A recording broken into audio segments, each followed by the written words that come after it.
भाई, पिक्चर चालू करो बे। मेरा सबसे बड़ा आश्चर्य तो ये है कि 1961 में जब एनसीईआरटी बन गई और हमारे टैक्स के पैसे से यहाँ तनख्वाहें बंटने लगी, शुरू हो गई हैं, तो इसको 6.5 दशक क्यों लग गए समझने में कि मुगल क्रूर थे। मुगलों के समय में हिंदू धार्मिक स्थान वो ध्वस्त किए गए, मुगलों के समय में जजिया कर लगा, मुगलों के समय में स्त्रियों को जौहर करना पड़ा, मुगलों के समय में 30-30 हजार आदमी एक साथ काट दिए गए।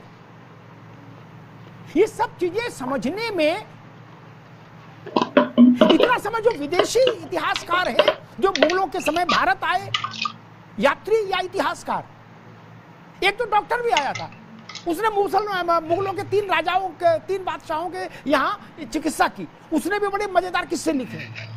ऐसे किस्से हैं जब मैं बताऊंगा तो आप हंसते हंसते लोटपोट हो जाएंगे कि ये कार्टून थे मुगल। बाबर, अकबर, नादिर शाह, चंगेज खां, जितने भी हुए, और से लेकर रंगीले शाह रंगीले तक, जिनको उन्हीं के महल में लोग मारते थे दारू पिला के। नमस्कार दोस्तों, मैं हूं सुनील और आप देख रहे हैं क्विक रिएक्शंस में आप सबका एक बार फिर से स्वागत है। आज का वीडियो होगा अमिताभ अग्निहोत्री ने एक मौलाना को पिछले जमाने में, जहां अकबर, वो शाहजहां, वो चंगेज खान, कौन कौन आए थे, उनके इतिहास को सीबीएसई बुक से हटाने का है और उनको क्यों दिखाना है, क्यों पढ़ाना है। हमारा तो इतिहास था लेकिन क्यों दिखाने का, यही हवाले से वीडियो है। अमिताभ अग्निहोत्री ने फेल के रख दिया है मुल्ला को। चलिए वीडियो देखते हैं और मज़े लेते हैं। चैनल पर पहली बार आए हो तो सब्सक्राइब कीजिए, पूरा वीडियो देखिए, मज़े लीजिए। वो उनका घुटंडा भी उतार लेते थे, नंगा दौड़ाते थे, मारते थे, वो भी जिले लाई थे। जिले एनसीईआरटी वाले पढ़ाते, मगर ऐसा पढ़ाओ बच्चे मजे भी ले थोड़ा इतिहास में, नहीं बोरिंग इतिहास पढ़ा रहे हैं। बात तो सही है। ये भी तो पढ़ाओ कि उनकी एक नाचने वाली से शादी कर ली थी उन्होंने, वो अपना परिवार भी ले आई थी, और फिर उनको दारू पिला के नंगा करके मारते थे उनके साले और बाकी लोग, और बादशाह चड्डी उतार रहा है भाई मुगलों का, कबूतर बने घूमते थे। खैर, इतिहास में आक्रांताओं को हिंदू मुसलमान के चश्मे से क्यों देखे कोई भी आदमी जो भारत में मुसलमान भी रह रहा है, वो भी मुगलों को मुसलमान की दृष्टि से क्यों देखना चाहता है। उसके साथ एसटी हसन उदाहरण के लिए है, वो करे वो तो मोहब्बत से शासन कर रहे थे, तलवार से मोहब्बत होती है।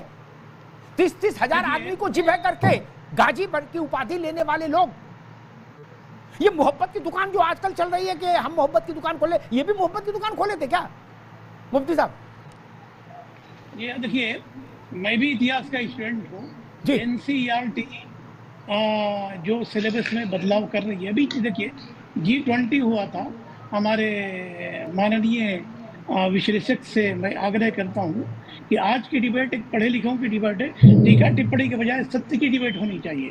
G20 अभी हुआ था, G20 में जो भारत सरकार ने बुकलेट जारी किया था, अगर आप नहीं पढ़े तो फिर पढ़िए, उसमें अकबर को महान कहा गया और उदारवादी कहा गया। अब मुझे नहीं पता कि 1961 से में एनसीईआरटी का गठन हुआ। बोलो मुल्ला बोलो, तक पता लगा रहे हैं, अभी रुको, इतने साल गुजर गए, हमारा टाइम आएगा, था या नहीं था। देखिए, एक बात बताइए, इतिहास को इतिहास के तरफ तरीके से पढ़िए, हिंदू मुसलमान के चश्मे से अलग करके देखिए। देखिए, मुगलों के दौर से पहले भी इतिहास है। आइए, कालिंगा में कितने लोग मारे गए अशोका के जरिए, मौर्य शासक में कितने लोग मारे गए, चोल राजाओं के आपस में कितने झगड़े थे, इस पर भी टिप्पणी। बोध बिहार किसने मिटाया, 90,000 से ज्यादा स्तूप थे अशोका के, वो कहाँ? अरे वो सब घर का मामला है भाई, हम सुलझा लेंगे, तुम लोग बाहर जाके इधर क्या उखाड़ रहे हो। ये सारी बातें देखिए, सुनिए, अब मैं कोट एंड कोट कर रहा हूँ। मुझे लगता है कि आज हम लोग गए थे क्या ऐसे दूसरों के यहाँ? नहीं ना, अच्छा पत्रकार, क्या बात करते हो मुल्ला टोपी लगा के। गांधी जी ने कहा था, गांधी जी स्वराज में गांधी जी पढ़िए, मैं बहुत बड़ा इतिहास का जानता। गांधी जी ने क्या कहा कि मुगलों का दौर बड़ा सुनहरा दौर है, औरंगजेब की सादगी पर लिखा, इस सादगी पे कौन ना मर जाए खुदा, लड़ते हैं मगर हाथ में तलवार ही नहीं। तो अगर गांधी जी ने कहा है कि मुगलों का दौर अच्छा था, सेकुलर था, हिंदू मुसलमान प्यार से रहते थे, तो मुझे लगता है कि अभी बीच में स्वराज में लिखा है, स्वराज में लिखा है, और कोलंबिया के मुफ्ती साहब ठीक है, बिल्कुल बात ठीक है। मैं 2-3 बात कह के राजनीतिक मित्रों के पास चलूंगा। गांधी जी बोले कोई इतिहासकार बोले, कोई नेता बोले, कोई प्रधानमंत्री बोले, इससे मैं अपने तथ्य से डिगने वाला नहीं। किसी सरकार ने अकबर को का फोटो सिक्के पर डाल दिया, इससे भी मेरे सिर पर क्या फर्क पड़ रहा। गांधी जी भी मनुष्य थे।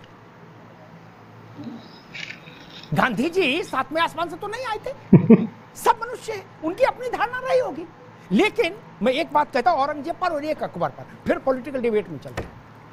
ये ड्रामा इतना बड़ा फैला दिया, अभी 1 घंटे की बहस में उतना समय नहीं होता कि ड्रामा जिन लोगों ने फैलाया उनका उस समय की सरकारों में क्या लाभ के पद थे, मैं ये भी बता सकता हूं बिना गूगल देखे। कौन कौन मलाई खा रहे थे, इसलिए ऐसा इतिहास लिख रहे थे।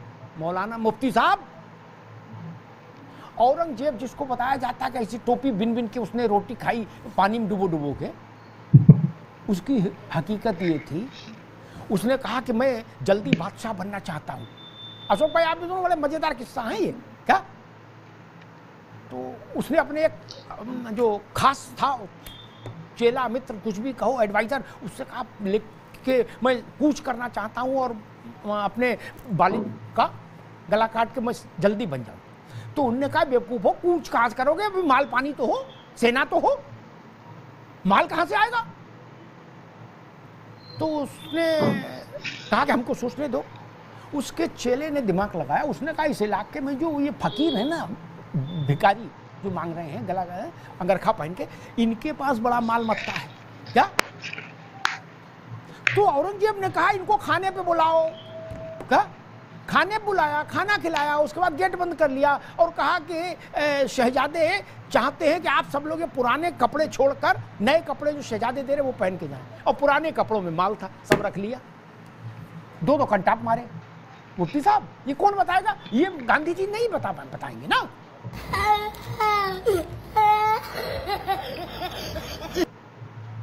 और अकबर के लिए एक बात कह के फिर मैं राजनीतिक बहस में जाऊंगा। इसलिए इस तरह का प्रपंच अब सब लोग छोड़ दो, नहीं तो चेहरे खराब हो जाएंगे। जो अकबर का तो अब क्या चेहरा खराब अच्छा होगा, अकबर के लिए लड़ने वालों के चेहरे खराब हो जाएंगे। अकबर के समय के एक यात्री, विदेशी यात्री ने लिखा है किताब में, मुफ्ती साहब आप कहेंगे तो मैं उन किताबों के रेफरेंस आपको भेज दूंगा व्यक्तिगत तौर पर, बहुत ज़्यादा मैं भी छवि नहीं खराब करना चाहता। अकबर का सबसे प्रिय शगल क्या था मालूम। जो लोग बताते हैं कि अकबर बहुत विजनरी था, चिंतक था, दिन भर चिंतन करता था और विश्व भर के धर्माचार्यों को बुला के उनसे चिंतन करता, ना गलत है ये। असली शौक क्या था मालूम है, असली शौक क्या था मालूम है, किसी भी मशहूर वेश्या को जो सबसे सक्रिय रहती बुलवाता था, अपने पास बैठाता था। फिर उसका सबसे अच्छा एक सैडिस्टिक टेम्परामेंट था, उसकी रुचि इस बात में रहती थी कि हमें अपने ग्राहकों के अनुभव बताओ किससे, क्या, और पान की गिलोरी मुंह में दबा के जिल्ले इलाही जहां पनाह मां बदौलत किससे सुन रहे, हिंदुस्तान चलाएंगे, ये हिंदुस्तान चलाएंगे। जिल्ले इलाही महाभारत किससे, वेश्याओं के साथ किससे सुन के आनंद लेने वाले। ये मुताहनी कहां से आया है, मुफ्ती साहब को पता होगा कहां से आया। तो चड्डी उतार रहा है, चड्डी उतार के मार रहा है बस। वाह वाह वाह। बोले भाई मुझे तो धुआंधार निकाह करना है, इसका कुरान में कोई बंदोबस्त करो शरीयत में। बोले नहीं हो सकता। बोले इनका जब गर्दन काटो, रोटी तोड़ रहे हैं जब ये भी नहीं कर सकते तो उन्होंने कहा हुजूर अब हम ढूंढ लाए, 2 दिन 4 दिन वाली शादी कर सकते हैं। बोले जाओ मौज लो। मुफ्ती साहब, अफीम खा के टुल्ल रहने वाले लोग हिंदुस्तान में मोहब्बत फैलाने आए थे। अशोक जी के पास चलो। अफीम खा के टुल्ल रहने वाले। लेकिन एक चीज बड़ी मुझे खटकती है, अशोक भाई आ रहा हूं, जब भी हम मुगलों पर बहस करने आते हैं, कुछ लोग अचानक से बौद्धों का प्रश्न उठा देते हैं और ये पुराना हथकंडा है, बौद्धों का प्रश्न और दलितों का प्रश्न। मुगलों को कवर फायर देना जरूरी है क्या? अब तो मुगल हैं भी नहीं कि देखेंगे तो डांटेंगे। अब तो टेलीफोन से भी संपर्क नहीं हो सकता उनसे, क्या करेंगे आपका? काहे डर ना कि कवर फायर दो। उदित राज को सुनिए, बोले वो तो मुगलों ने भी नहीं किया। अरे चाचा समझ ही नहीं, अल्लाह बल्ला कुछ भी बोले जाओ।